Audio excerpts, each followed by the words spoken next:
Alright, welcome back. So we're starting with the pre-dynastic period now. I have all my notes organized already, so I'm going to try and go over them and try and make sense out of these.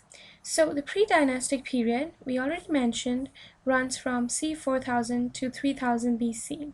And I would remember the dates. I think it might be a good idea just to get the context of when things are happening in what part of Egypt. I think it is helpful to remember the dates. Alright, now I will try and highlight all the kings' names with a green highlighter, dates with yellow, and if there's any other facts that is highly important, I will highlight those with blue, so I'll color code my highlightings. Now, the evolution of Egyptian civilization began in the south in Upper Egypt.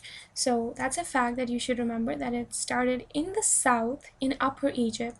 So if you think about it, Egypt was actually divided into sort of two parts, the Upper Egypt and the Northern Egypt. And the Upper Egypt, in the southern part of Upper Egypt, is where Egyptian civilization began. Okay, the largest and most complex cluster of pre-dynastic settlements in Egypt are those of Hierakonpolis. Now I'm gonna have a real hard time pronouncing these names, and again, depending on where you're from, you may have different accents, different pronunciations, but it's all written down here, so for reference you can always look it up. So Hierakonpolis, the city of the hawk. You should remember that because there's three cities particularly that the pre-dynastic period is referring to. So most of the stuff that helps us determine things about the pre-dynastic period are from these cities. So I think it is a good idea to remember these cities, and these are another ones. So as you can see, uh, these two cities, the Hierakonpolis, which is the city of the hawk, this and Nakada are the cities in Upper Egypt that we find information of pre-dynastic period of. Okay, so in Upper Egypt, two cities, the Hierakonpolis, and then the second one is Nakada.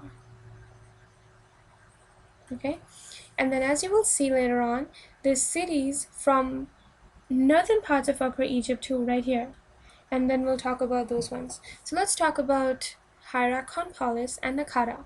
So Hierakonpolis is a city of the hawk. People lived in rectangular semi-subterranean houses of mud brick and thatch.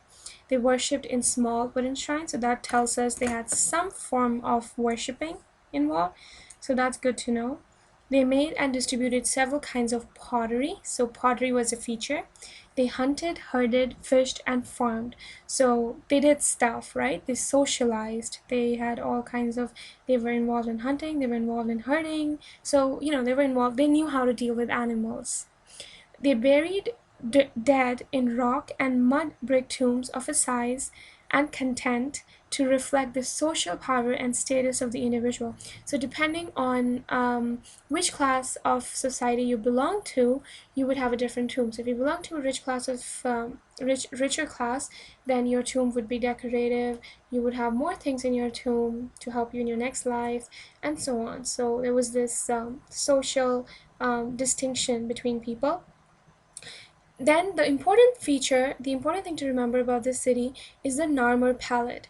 The Narmer palette is an artifact. It's a stone, I think, and it symbolizes the unification of the Nile Valley and Delta Valley into a national stage, indicating that Hierakonpolis may be an early capital of Egypt, because this Narmer palette was found in Hierakonpolis. So they suggest that it may be an early capital. So the Narmer palette is an important artifact. It is signifying the importance of the unification of Nile Valley and the Delta Valley. So we have 25 seconds left, so we'll continue this in the next video.